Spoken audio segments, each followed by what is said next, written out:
this panel. Stephen, thank you very much for joining us today. I'm very excited to talk to you again. It has been a while since you've joined us at the email summit. I'm glad you're back. Oh, well, thank you for that, Matt. I appreciate it. So today I have with me, I'm going to do my best to get your title correct, Chief Compliance and Enforcement Officer with the CRTC. So Stephen is in charge of enforcement of Canada's anti-spam legislation, Canada's Do Not Call, and a whole bunch of other things that are related to telecommunications in Canada. And he has agreed to come talk to us today and just kind of go over some of the efforts that the CRTC is currently undertaking and some of their recent cases. And Stephen, did you have a presentation, or are we just going to chat today? No, we're just going to chat. Perfect. I love it. So we're going to make the screen a bit bigger then, so that you and I can just sit face to face and have a quick chat. Awesome. So you'll notice no posters this year, though. No posters. I decided to go with an autumnal Parliament Hill. We're almost into autumn, so I figured, I love it. I love it. It's I love that building. I love looking at it, especially from the side that you've taken this picture of, clearly from the Quebec side, looking across into Ontario. It's a great shot. So is there anything that you wanted to add around your role within the CRTC that I didn't cover in the intro? Yeah, I was going to say, and some of the people on the call here might recall me saying this. I always say I'm responsible for everything Canadians like to complain about. So the spammers and telemarketers, because they are endless as far as the complaints go. And in some ways, I joke on Parliament Hill because I often get called before House of Commons committee saying, why aren't you fixing this problem? Why aren't they stopping? I always say, well, I will never stop all the spammers. I will never stop all the telemarketers. It's like a job security thing, but we look at it like reducing crime, right? At the end of the day, if we can see a reduction, if we can see greater trust in our networks, then that is always our ultimate goal. I'm as you said, the Chief Compliance and Enforcement Officer, which makes it sound like a very lofty title. But I take it very seriously from, it is Chief Compliance and Enforcement Officer. So compliance first, which has always been my approach in sitting in this chair in the last 5 years. For me, it's about how much, we should be putting a lot of energy into educating folks on how to comply, educating folks on the rules, letting people know when there's a problem, outreach to Canadians. As I said, I'll never fix the problem, but one of my goals is, prevention for Canadians at the end of the day. So even if we can make them aware of more, if you will, nefarious activities, on the email spam side, I may not be able to stop them, but at least we can make Canadians aware so they won't become, subject to harm, which is always an important thing. We've been doing a lot of work over the last few years, and you're right, it's been a couple of years since I've been here, but we are trying to increase our transparency. We're trying to make sure that the industry and Canadians have up-to-date information. We publish a really great Castle dashboard every 6 months on our activities and what kind of complaints we're seeing and what enforcement activities we've done, what kind of compliance activities we've done, what kind of outreach activities we've done. For example, this Fireside chat will probably be on the next, on the next Castle dashboard, www.crtc.gc.ca/Castle. I think it's important for Canadians to know, but it's also important for the industry to know kind of the work that we're doing. We do, the other side of that is obviously enforcement.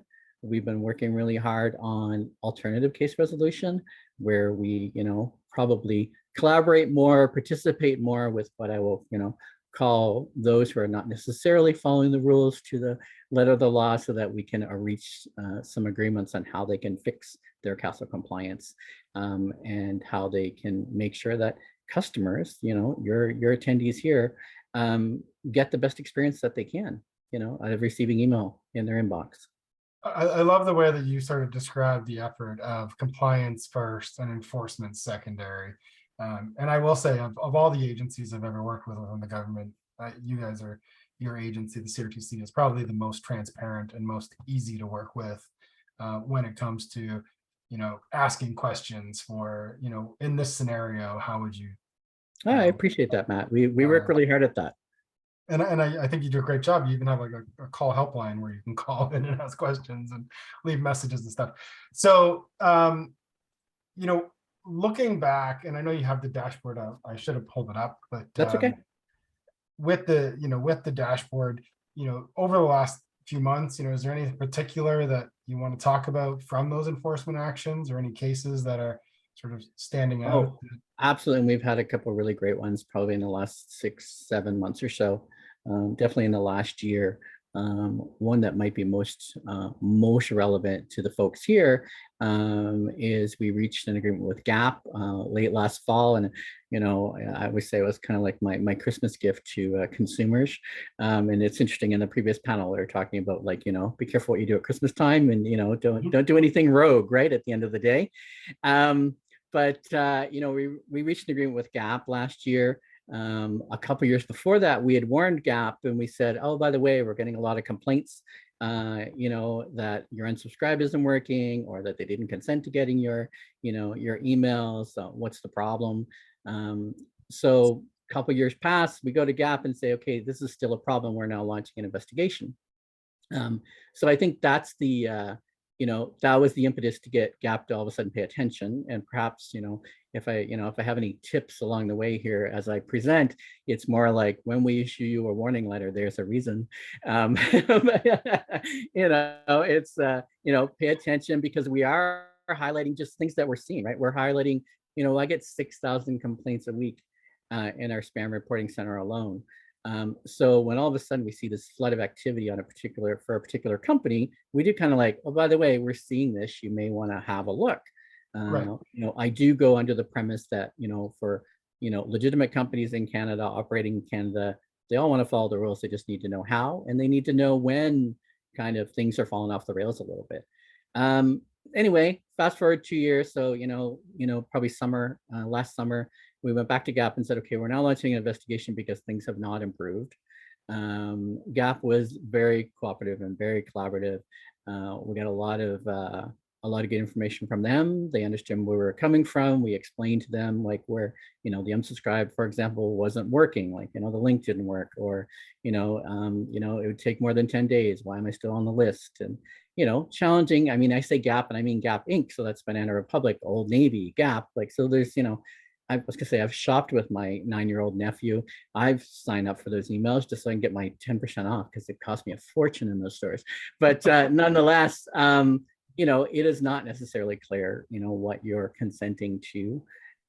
So I think that is, probably one of my big messages there coming out of the Gap experience is, make sure your consumers know what they're consenting to. We've all stood in a lineup and said, okay, yeah, I'll sign here, I'll give you my email. And we just scroll, agree.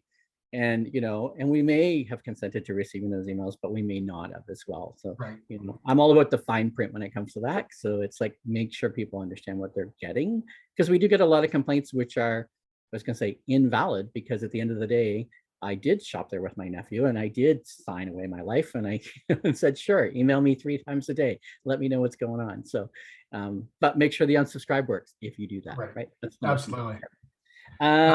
So Gap, put in a great compliance program. I want to be clear on that. And, they did agree to pay an administrative monetary penalty of $200,000 as well, to recognize the fact that they could have done a better job. On the flip side, and we're, again, in your previous panel was interesting, is that, we actually took down a Canadian dark web marketplace, which is kind of the 2 extremes, if you will, of my CASA legislation, right? It's everything from, can I get your emails, to the more nefarious activities, the phishing, the smishing, the stealing of information, et cetera. That also falls within my CASA legislation, which is fantastic. It's robust. It allows us a lot of latitude when we investigate.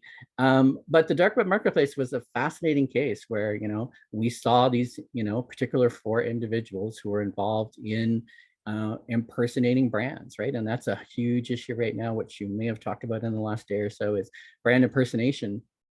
And they were stealing Canadians' credentials and, making those credentials available on the dark web. So it was a long investigation. It definitely, took well over a year.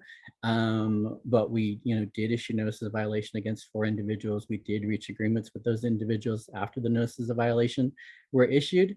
But we also successfully took down, I think it's like the third largest dark web marketplace, in the world. Now, I'm a realist. That might have lasted for all about 18 minutes, before everything got just shifted somewhere else. But it was a moment in time, and it had big impact on Canadians as far as protecting their information and protecting what's going on in the dark web, where people are not, they just don't realize that how often, how many times a day that their personal information is subject uh, to theft, right? And I talk to people all the time, and I'm fascinated that people don't know, and I'm disturbed every day when I just on the literally on the news at lunchtime today was some senior who had been like scammed out of $70,000 of their life savings, et cetera, et cetera, et cetera. So it fascinates me that it continues to happen. But that's kind of definitely the more nefarious, more activities. We try to, I was going to say, spread the wealth. I could have the entire CRTC working on spam cases. I've only got about a quarter, 1/5 of the CRTC doing that. I could have the whole building working on those cases. So we need to be strategic, right? And that wasn't your question, but we do try to look at where we need to focus our efforts, right? So we do a strategic enforcement, which is really related to what are we seeing from Canadians from a complaints perspective? Where can we get, have the biggest impact on Canadians? I appreciate the fact that you maybe should not have got company X's retail email, but at the end of the day, the harm there is you could delete it, realistically. And yes, there are rules that you should get your consent and all those types of things, but we try to look at the biggest impact. So, the Gap is a good case. Many complaints affects many Canadians from a retail perspective. The dark web is another, interesting case there where thousands of Canadians' credentials are available for sale. So we try to find that balance within my team. Like I said, it's a very small team, but I'm always amazed at the results that we can deliver. Yeah, I'm fascinated as well by some of the past cases I've seen when it came to the ad network that you guys worked on and such. So there's some really cool sort of history there. What are the reasons that Canadians are complaining about? And is that trend sort of changing, or is it still sort of the same top 5 things that it's been for a while? I know it's in the dashboard, so. Yeah. No, absolutely, which is fine. And it's interesting because I would actually, take it to 2 even, right? I think we've gotten, I was going to say, and someone just told me this week, I think we're over 2.5 million, spam complaints, Sorry about that. I'm sure I'm responsible for half since of them. coming into force. But as I said, we get 6,000 complaints a week. And, we can slice and dice that, kind of a couple different ways. If I look at it from the perspective of what are the main problems, I'm sure before I retire, I will get like consent and unsubscribe tattooed to my body somewhere, because because it is so permanent at the end of the day. Right. Consent, and unsubscribed. Make sure it works. Consent is it comes in different buckets, and and I was gonna say I probably have a couple of examples even, but it's like A, I didn't consent to getting this email. But B, I didn't consent to getting this newsletter, which is interesting because as I talked to you earlier, scroll. Yes, give me my 10% off. Did you check off the fact that you're going to get, for example, Old Navy, Banana Republic, and Gap, and I don't mean to pick on them, but they're a good example of like all of their affiliated brands, right? Did I tick that box off? Who knows? Did I tick off the box that I'm going to get, some newsletter that talks about the sales every month or something like that? So, and that's where people will remember being at Home Depot, people will remember being at Walmart, people remember being at store X. They don't necessarily remember, oh, what about this this pharmacy flyer that they're getting all of a sudden in their email, which might have been part of their Shoppers Drug Mart or Rexall consent, but they didn't realize that, right? So I think for me, when I'm looking at the industry, my answer is always like, make sure people know what they're consenting to, right? And I've done this, and I'm horrible in a retail store, right? I've done this, and I'm like, okay, so what am I giving you? Why am I giving you this information? What kind of emails am I going to get? Which of course none of the retail clerks know. They're just like, well, that's what you need to do to get your 10% off. Right. So, and and I'm always like, but it's like $10,000 per email per whatever, if you, Yeah, if you you're the wrong give person to maybe ask that to. yeah, exactly. So definitely consent, without a question, and unsubscribe. It's, and it's across a lot of the sectors, and you're right, it is on our current dashboard, but it's like, the retail sector, it's the finance sector, it's technology sector. Can I get your new Apple iPod, iPad 14 or iPhone 14? A good chunk, without question, are in the retail sector. I think 43% of our complaints come from kind of the clothing retail sector, and then there's a chunk of everybody else, right? Then you've got your, your techie, your cosmetics, your all those types of retail sector folks. For me, I think it's my tip, I guess, at the end of the day is consent is, to me, is easy. And I'm amazed. I talked about consent, I'm sure, the first speech I ever gave 5 years ago as Chief Compliance Enforcement Officer, and every outreach session we do, every industry discussion we have, I'm still talking about consent. And I feel like this isn't that challenging. But things move very fast, right? And, and it's not about, you're right, it's not the actual concept is not challenging. I think things move so fast. Marketing campaigns are move so fast. People, contract out to, to third-party guys. So maybe, Gap, Walmart, Home Depot, whoever is not doing it themselves. They've, asked a third-party guy to do it. Maybe they're not necessarily following the rules as they should. And that's another whole discussion we can have on, Save that for next year. on no, but as far as like what kind of consent are they obtaining, right? Because Right. the onus at the end of the day is on the company we're investigating. And if we say, Matt Inc., we have these complaints, can you provide us your consent or your EBR or whatever? And you go, well, I don't have any of that. That was, Archie Inc. that did that for me, and that's great. But only if Archie Inc. said, we are calling on behalf of Matt Inc., who said, yes, and Matt Inc. wants to send you emails. They can give Archie Inc. all the consent they want, but that doesn't help you when I come knocking on the door asking for, okay, show me all your logs. And you're like, yeah, I don't have any of those, sorry. And I'm pretty sure I sold them something once, or, those types of things. So I think that's the challenge using those kind of third-party folks, is make sure as a company that you are looking at those scripts.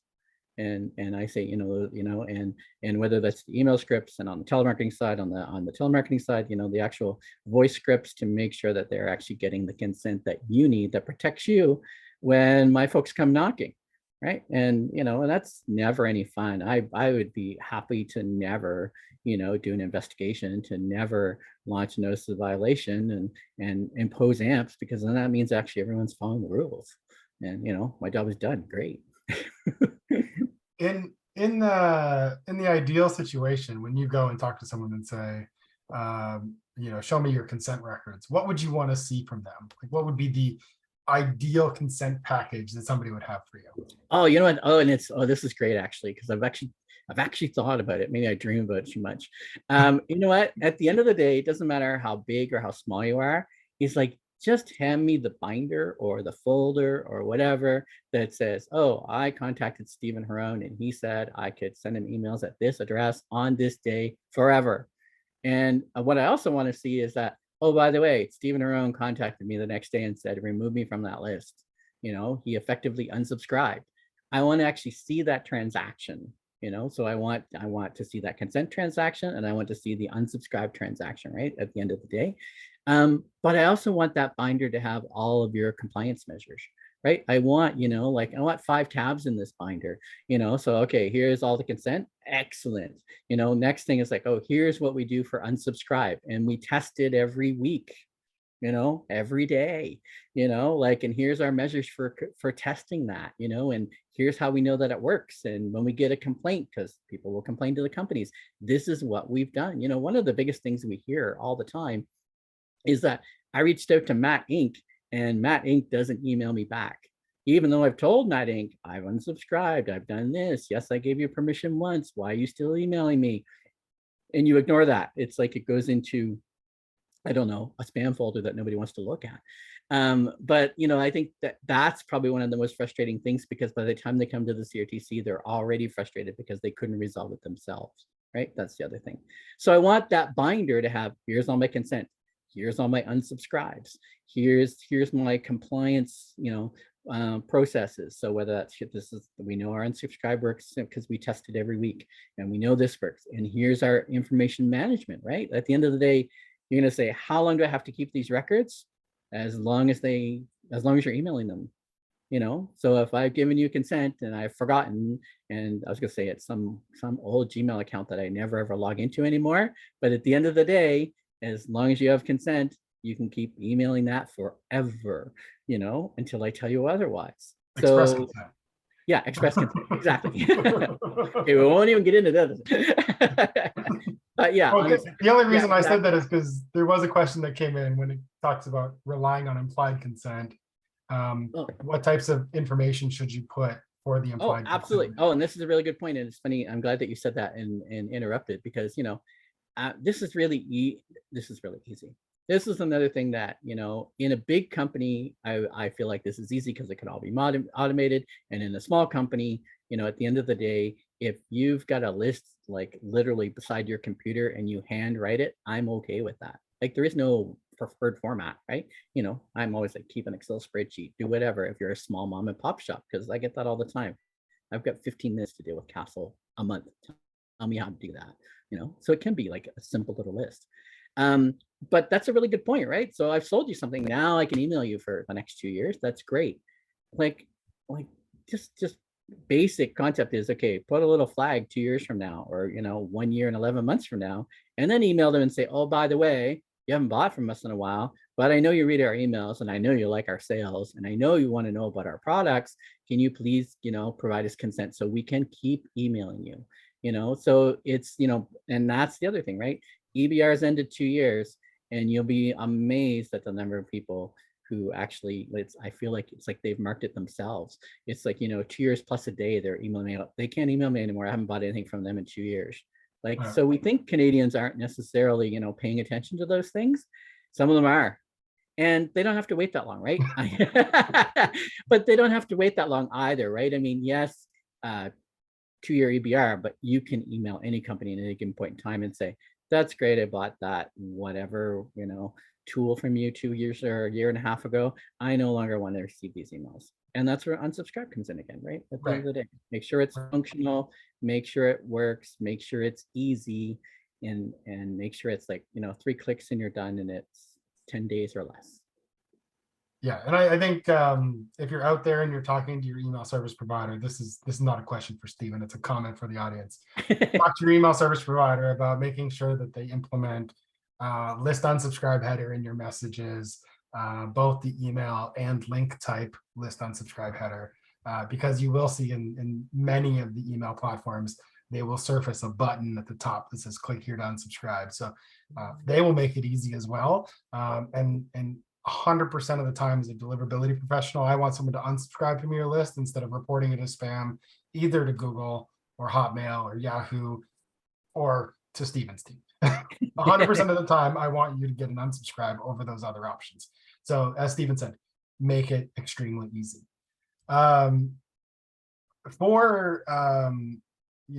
partner mailings, this is something we see from time to time. We have some clients that do this, and brands do this quite a bit. They're maybe mailing on behalf of a third party. Any tips or advice for people that are into this type of marketing, where they're maybe sending affiliate mail or promotions on behalf of another party? What types of things should they be looking at differently than maybe first party mailing? That's a really good point. For me, it's about transparency, right? And I think even as a consumer, let alone as a CCEO, is as long as people know why you're emailing them, right? One of our other, you talked about what are the number one things people are complaining about. So consent, unsubscribe, but it's also, I don't know who sent this, right? So it's about the transparency piece of like, even if it is Archie Inc. sending it out on behalf of Matt Inc. And you've given them permission to do that. You've given Archie Inc. permission, you've given Matt Inc. permission, but it's so that you know where it came from. Because we see it all the time, and promos are really great, and the marketing experts are amazing. And you can be halfway through an email before you realize what they're trying to sell you or where they're trying to direct you, which is really good, because that means you've captured my attention, and now I'm now on the path to to clicking on your website and buying something. But make sure upfront it's clear where it's coming from, and that's definitely a problem, and we haven't even touched it. It's definitely a problem on the SMS side, right? If you look on the whole SMS side of things, is making it identifiable as to who this is coming from. Yes, email is one thing, SMS is another. SMS falls under Castle, not telemarketing, because it is text. People often forget that. So that's the piece for me. It's about the transparency of knowing where it's coming from and why they're allowed to email you, and I get it. That's not sexy on an email, and it can be fine print, and I'm okay with that. But just make sure it's up front and center when the people understand why is Archie Inc. emailing me about Matt Inc. who wants me to buy something on whatever, So I think that's the key piece for me, is the transparency piece. We touched it. I was gonna say we haven't talked about SMS, which is I feel like it's like danger zone, because that was my next question. Yeah, no, and it truly is. It's we're seeing such a proliferation of scams over SMS, right? So it's one thing to do your three-party authentication, et cetera, all those two-factor things, and you can't pay with PayPal, we got to send you a code and whatever, all great, annoying sometimes when it's 11:30 at night and you got to walk across the room to get your phone, but nonetheless, those are all really great things. But definitely during COVID, and just because we haven't talked since early days of COVID, it's definitely one of the things we've seen about how nimble the fraudsters are and how quick people are on their phone, right? I feel like we do a good job. I feel like, I use the collective we, we're all very close to it, right? We'll hover over an email, we'll do whatever. I'm like, this doesn't look right. But when it comes to a text message and someone's like, here's that $75, you're owed, or, here's your refund for whatever. And if by chance you're expecting that refund, or if by chance you're, what we saw during COVID, here's your COVID benefit money, here's your, whatever, here's your refund because you haven't used your mobile service because you're locked at home, here's your, we saw all those things. And that targets, vulnerable Canadians, right? So at the end of the day, so it's low-income Canadians who need the money. It's, it's new immigrants who don't necessarily understand the rules and go, okay, someone's sending me money, great. Click, click, click, click, click. And, and it's, the damage is done before they've, after they've done 2 clicks. Oh yeah, we just need to confirm the last 4 digits and your whatever. And people will do it, And I have good friends of mine, and a recent friend of mine who was like, she's like, I knew it as soon as I hit the button, and then it was too late. And then she's like, oh my gosh, Stephen's gonna be so disappointed in me. But but it was so good. And it was so realistic, and back to brand impersonation, and and even just the language that folks are using. It is amazing to me at how nimble the folks who don't necessarily want to comply with the rules and don't necessarily want to do the right thing, which makes it more important, if you will, for everyone else on this call who want to do the right thing and want to reach consumers with the phone that they have in their hand. I understand that less and less people are sitting in front of their computer. More and more people, are just like, okay, this is how to get me, is through my phone, so that's the challenge. But that also, with that SMS challenge and the lack of characters and short codes, which nobody understands, and all those things, it's like, how do you let people know that I'm really who you say you are? And I leave that to a challenge, and I leave that to a challenge to you guys, right? Like, it's like, the more you can do that, the more you can instill confidence in the consumer you're trying to reach, the better traction you'll have.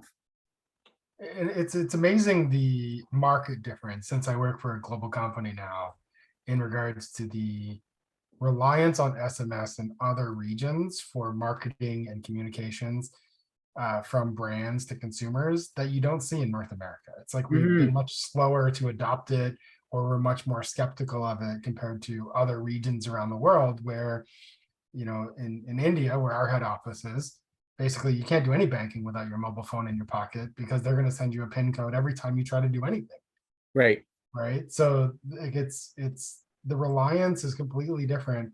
I'm a big fan of transactional messaging through SMS. Not a big fan of marketing messaging through SMS. Personal opinion. My wife, on the other hand, loves those discounts through SMS. So, it's a completely different personal point of view. Another question from the audience here. When you're thinking about investigations, and I'm sure there's not like a magic hard number, but Mhm. is it, the question is it 40 complaints? Is it 400 complaints, 4,000 complaints? What is it that draws the CRTC's attention to a brand to say, we should either send them a notice of violation, an enforcement notice, or something along that line to say, hey, we're watching and you're on the edge. Yep. And that's a really good question. And a little bit of insight, it can be 4,000, right?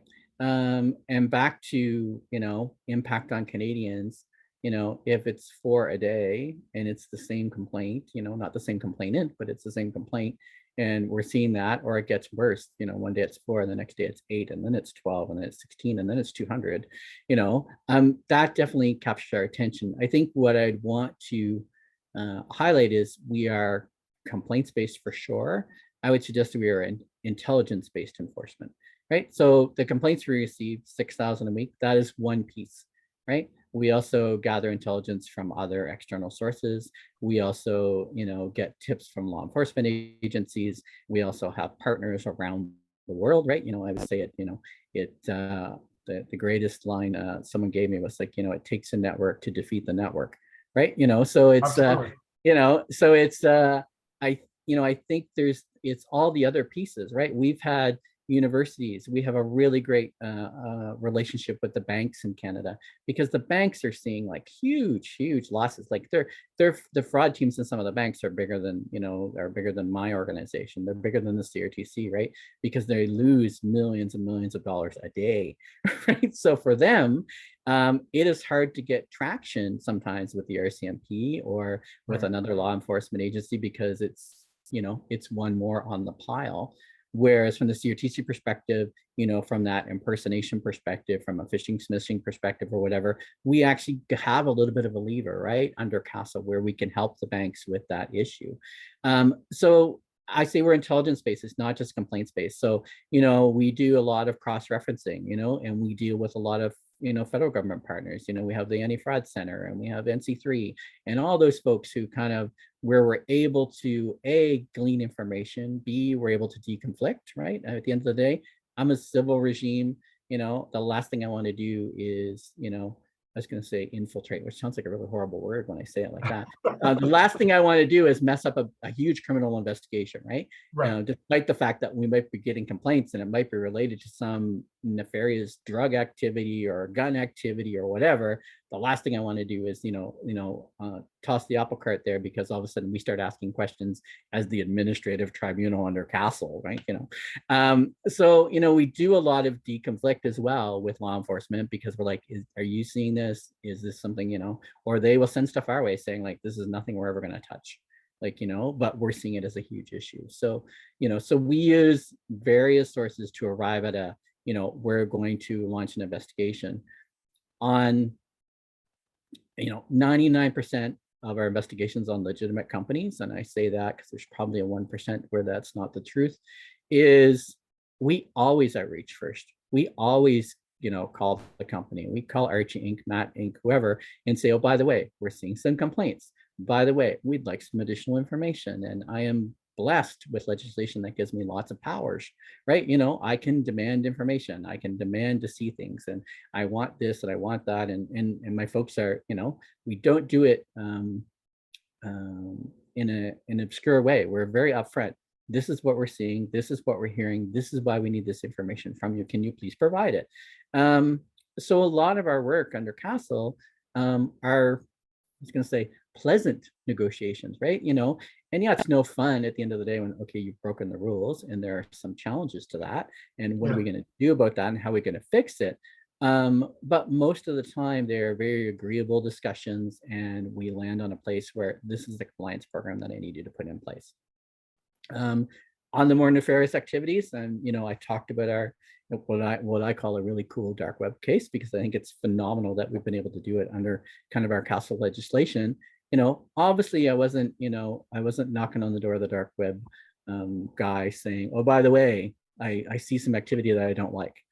So there are things that are a little more clandestine, if you will, from an investigative standpoint, because it is not, you don't want to tip them off before you can actually shut it down. So I think that's the interesting part for me is, for the most part, for everyone on this call, we will always be friendly.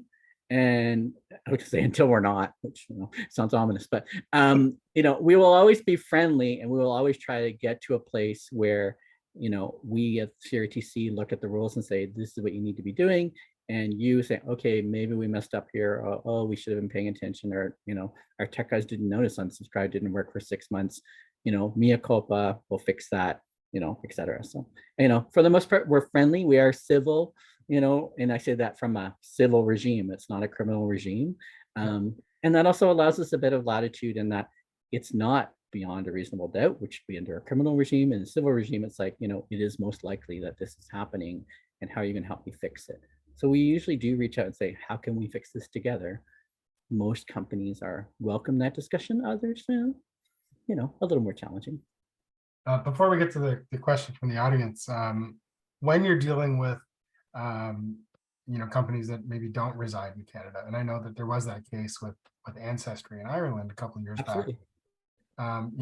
How is the conversation different when it comes to enforcement for non-domestic companies? No, absolutely. So Castle will be no surprise to anyone. Castle applies if you are targeting Canadians, period. So, if a Canadian gets your email, then obviously, there's rules around that, so to speak. Enforcement is more challenging, without question, and the same on the telemarketing side. Enforcement's more challenging, but that's also why I have, MOUs around the world as well, right? So I have people who can do work for me, so to speak, and I do work for them. We definitely, if you look at us in the US, because we're, border countries, we do a lot of work with the FCC and the FTC, and we do a lot of work on their behalf, and they do the same for us. Ancestry is an interesting case because they actually welcomed that discussion back to it was a friendly discussion. It was a friendly undertaking. They recognized the fact that, they perhaps didn't understand all of the Canadian rules around that, which I find fascinating because in the UK, they're way worse than what they are here. But anyway, we won't even go there.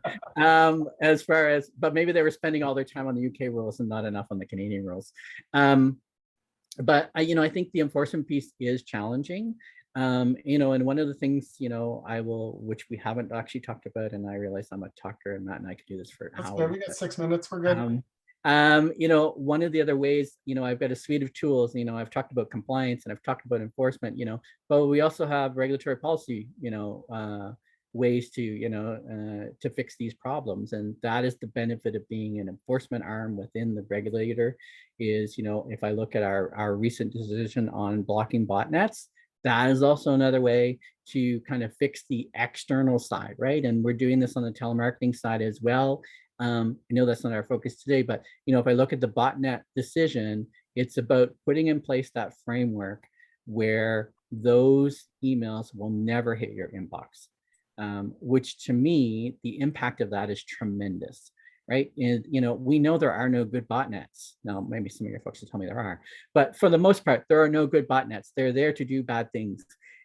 So if we can arrange, we've landed on a preliminary decision, which says we need to figure this out and this is what we're going to do. And we're going to put that framework in place. That'll be tremendous from virus, malware, all those types of things, because most of that comes from outside of Canada. And I can't go kick down a door in Toronto or Flin Flon, Manitoba, or Victoria, BC, and stop it because it's all coming from, another global area. So for me, the regulatory policy piece is the icing on the cake for addressing some of those international enforcement issues. And I look on, and I'll wave a flag on the telemarketing side. If I look at some of the work we've done there, and in the last year, we've allowed Bell to use artificial intelligence to block telephone calls that are that they know are corrupt, for lack of a better word. And they've stopped over like 1.5 billion calls in the last year and a half. Like those phones have never rang. So for me, even though the impact on Canadians is huge. Yeah, no, that's great. So one of the questions from the audience, and I'm not sure you're gonna have an answer for this. Do you have any feeling or thought around the potential for the private right of action under Castle to ever come into force? I know that's not something that you control, but is there any thoughts from your end on that? So you're right. That's that's the government. So that's that's ISED who's going to decide whether that comes into force or not. Just before, and and they stopped the private right of action from coming into force like days before it was supposed to come into force. Yeah. I was going to say, I was back in the good old days when I was doing tours and talking to people like live and in person, and folks would often ask me about private right of action, and my answer has never changed, even, and it won't change today, is I welcome private right of action if it ever comes into force, because as I said, I could have the entire CRTC working on Castle cases. So, under a private right of action scenario is, if someone decides a class action suit on a particular company or a particular thing, then as the chief compliance enforcement officer, I'm hands off, right? So I can't touch that because there's been a lawsuit. Now, I used it the other way, and I still would use it the same way if private right of action came into force tomorrow, would be like, oh, by the way, if you've been doing, uncastle-like activities, if you reach an agreement with me, they can't sue you. So, so the other side of it is I'm open for business if private right of action comes into play, because if you know that perhaps you haven't been playing by the rules, come do an undertaking with me, and and then you're not subject to any private right of action class action suit. So I actually win on both sides of this, right? Self-report. It's like I really do, like, someone can take some of the workload, that's fantastic, and B, if I can get people to get into a solid compliance program and be Castle compliant, excellent. But I have zero insight on when the government will contemplate that. Awesome. Well, thank you for answering that question. Last 2 minutes, any final thoughts for the audience? Anything that you would want to tell them just in closing? I've shared the link to the past Dashboard. dashboards. So I shared those links, as well as someone asked about past enforcement. I shared a link to the full list of that in the chat. So any other final thoughts from your end? I implore you to just think day to day. So it's consent, unsubscribe that functions, unsubscribe that's been tested. Back to, what do I want to see when I show up at your door? Show me that you've tested it every week. Show me that you test it every day, that type of thing. Review those procedures and processes. It's easy for me to sit here as like, hi, I'm from the government, I'm here to help, blah, blah, blah, whatever. But just review your procedures. As I said, I know marketing campaigns like take off and they go on fire, and we are entering the Christmas season and we are entering all those types of things. But just take 5 minutes. I was gonna say hire a student, I'll promote, hire a student, but take 15 minutes to make sure you're complying. Because there's nothing worse, and this was mentioned on the last one as well, right? There's nothing worse than an e-marketing campaign that goes bad during the holidays, right? So the last thing any of us want is like all kinds of complaints about something that didn't work or shouldn't have got, or et cetera, et cetera, et cetera. And back to from the government, I'm here to help. Just ask. And you preface this, Matt, and you're right, when you're one of our biggest fans, perhaps on the on the email side of things, but we have a great client team, and it's like, oh, I even know the number, sorry, 1-877-249-2782, who will answer all your questions, like literally. We've got up-to-date FAQs on our website, which talk about any possible scenario that you come up with, crtc.gc.ca. And if you want, email me, I was gonna say my picture's on the website, my contact information is there. You have my consent to email me. So, Just don't like, subscribe them to your newsletter. exactly. But really it's about ask questions, right? We don't provide legal advice, and I'll keep my lawyers happy, et cetera, et cetera. But there's very few scenarios that we haven't seen now, that we couldn't provide some advice on or direct you to a place where you could find the answer. So Awesome. Stephen, thank you very much for joining us no and being problem. I part of the appreciate it, Matt.